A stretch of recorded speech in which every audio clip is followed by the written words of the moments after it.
നമ്മൾ നാളിതുവരെ കരുതി വന്നിരുന്നത് SITക്ക് മുകളിൽ ഹൈക്കോടതിയുടെ കഴുകൻ കണ്ണുകളോടുകൂടി നിർദ്ദേശങ്ങൾ നൽകിക്കൊണ്ടിരിക്കുന്നു ഹൈക്കോടതിയുടെ ഡിവിഷൻ ബെഞ്ച് എന്നാണ് നാം കരുതിയിരുന്നതെങ്കിൽ ഇപ്പോൾ SITയെ നിയന്ത്രിക്കുന്നതിന് മറ്റാരൊക്കെയോ ശ്രമിക്കുന്നു എന്ന തോന്നല് പൊതുസമൂഹത്തിൽ നിന്നുണ്ടാവുന്നു. അത് വാജീവാഹനം SIT കണ്ടെടുത്തതുമായി ബന്ധപ്പെട്ട അത് ഒരു വളരെ കൃത്യമായി ഒരു ആചാരമോ സംബന്ധിച്ച തർക്കത്തിനപ്പുറം ഇതിലൊരു വലിയ രാഷ്ട്രീയ കൗശലം ഒളിഞ്ഞിരിപ്പുണ്ട് എന്നുള്ളതാണ്. എന്തോ കുത്തി പറയുന്ന പോലെ എനിക്ക് ഫീൽ ചെയ്യുന്നുണ്ട് കേട്ടോ.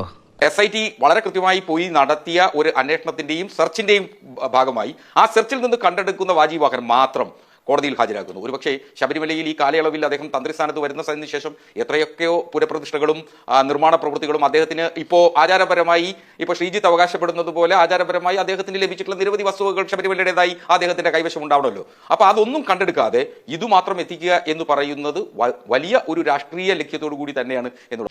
2012 ദേവസ്വം ബോർഡിൻ്റെതായിട്ടുള്ള ഉത്തരവിനെ മറികടന്നാണ് 25/6/2017 ഈ വാജീവാഹനം തന്ത്രിക്ക് നൽകിയതെങ്കിൽ 2017 മുതൽ 2026 വരെയുള്ള ഇന്നുവരെ ഈ കേസ് ഈ വാജീവാഹനം കോടതിയിൽ എത്തുന്നത് വരെയുള്ള ദേവസ്വം ബോർഡിന്റെ ഉദ്യോഗസ്ഥന്മാരും അല്ലെങ്കിൽ ദേവസ്വം ബോർഡിന്റെ തലപ്പത്തുണ്ടായിരുന്ന ആളുകളും ഗൗരവതരവുമായിട്ടുള്ള ഒരു ക്രിമിനൽ കുറ്റം ചെയ്തിരിക്കുന്നു. അത് തിരിച്ചെടുക്കുന്നതിന് ആവശ്യമായിട്ടുള്ള നടപടികൾ ഒരു തരത്തിലും സ്വീകരിച്ചിട്ടില്ല എന്നല്ലേ പൊതുമധ്യത്തിൽ ഇപ്പോൾ കാണുന്നത്. അപ്പോൾ അത്തരത്തിൽ ഗൗരവതരമായിട്ടുള്ള ഒരു കുറ്റകൃത്യം അല്ലെങ്കിൽ ഒരു ഡെറലേഷൻ ഓഫ് ഡ്യൂട്ടി ഈ തിരുവിതാംകൂർ ദേവസ്വം ബോർഡിന്റെ ഉദ്യോഗസ്ഥ തലത്തിലും ഭരണതലത്തിലും സംഭവിച്ചിരിക്കുന്ന ഒരു വീഴ്ചയായി തന്നെ ഈ ഘട്ടത്തിൽ നമുക്ക് ചൂണ്ടിക്കാണിക്കാൻ കഴിയും.